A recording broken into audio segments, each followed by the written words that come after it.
up Wayne for 2 years now, but the fact that he's actually taken that hard running style that he's just shown in practice, he's really shown it on the field. But man, he picked up a lot of those yards on his own, it seemed like at Louisville. Well, I mean, he didn't pick up a lot of them on his own. I mean, there's people, covering people up and blocking. I mean, but good backs are going to not be arm tackled. Good backs are going to beat one guy, and that's what he is. I mean, he shouldn't be a guy that gets tackled by one guy very often. And you got to run through arm tackles. It's not always going to be perfect and clean. They got good players over there, but you got to run through the smoke. And that's where he's really excelling right now. Just finishing forward. It's the extra efforts. That's what we love about Wayne, and he's really got a much better understanding of how to press the blocks, how to set things up, how to read it, and he's just developing right before our eyes into a pretty doggone good back, and he's just going to get better. With Deshaun facing some adversity at Louisville, what are some of the positives you can take kind of getting him ready for a matchup like Notre Dame? I mean, he did a great job. He didn't have a lot of adversity. The first interception was a great throw. It was a great throw. That was 100% on the inside wideout. 100%. That corner, if the corner's not there to kill Leggett either makes the catch or at least gets his hands on the ball, and it's at worst an incomplete. That was a great throw. And then the second throw was one we have to make as well, but that was not he left that ball outside too much. Needed to be inside, but we just want to take a couple shots there. But outside of that, he missed the throw to Leggett, but not a lot of adversity for him. I mean, 70% completion. He averaged 4.5 yards a carry. He played a great game.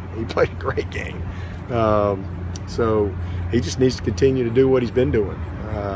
Overall in the season, after 3 games, he's done exactly what we've asked him to do, and he's taken what's been there. He's made some big throws when we need him. He's extended plays. He's ran the ball effectively. He's made some great checks.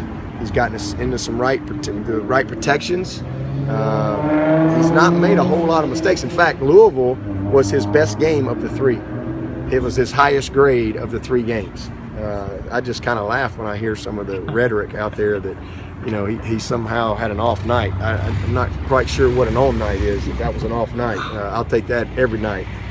He played a great game. Like I said, technique-wise, grade-wise, effort-wise, it was his best performance of the year. Coach, y'all ran 70 plays against Louisville, 52 plays, I think, in the first half against App State. Obviously, there's a little bit of difference in the competition level there, but how much of that is a function of running so many plays, rushing against Louisville, and are you happy with the tempo in that game? Yeah. Especially at times, we had really, really good tempo. We missed a couple of third downs that we got to get, and then the 2 turnovers that takes 2 possessions away from you. So. We would have been right there where we needed to be.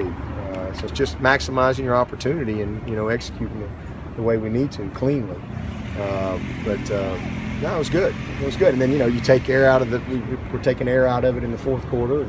We weren't really trying to run at a fast tempo right there at the end. So all that stuff. But as far as what we were able to do in the game, especially the first half, it was an all-field position, and we did a really nice job. I mean, we had a drive or two where we didn't go score, but man, we moved the ball out with a couple of first downs to pin them deep, and that's like a score because for them we knew that it was going to be tough sledding for them to go 80 yards on our defense consistently. We just didn't think that was going to happen, and that's how it played out in the first half.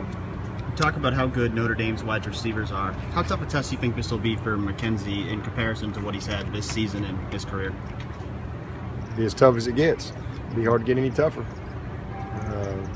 Be like the practice field's been around here for him since he got to Clemson.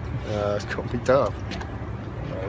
It's tough out here on the practice field. It's going to be a very difficult challenge. This is a great group, and Fuller is a superstar for a reason. I think he leads the nation or top 5 in the nation in yards or touchdowns or whatever. But he's there for a reason. They play good people. They play good people, and he is dominated. So it'll be a big challenge for our secondary, not just McKenzie.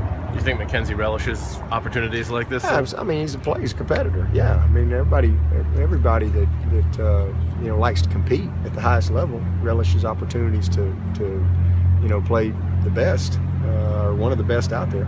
Certainly. Forrest, can I ask you, I know last week I think on your call-in show you mentioned about Mike going and getting another test done. Can you tell us what you found out on that? Oh, it's just something they do periodically. He's doing good. Everything is really perfect, to be honest with you, as far as the way the alignment or the break was or whatever. So he's doing really, really good. Is it still the same timetable, maybe? Yeah, we don't really have a timetable. Right. I have no idea if he'll play this year or not. I have no idea. In his mind, he's playing, but that's all up to the doctors, and the good Lord. I have no idea. But we certainly don't want him anywhere near a football field unless he is 100% healed.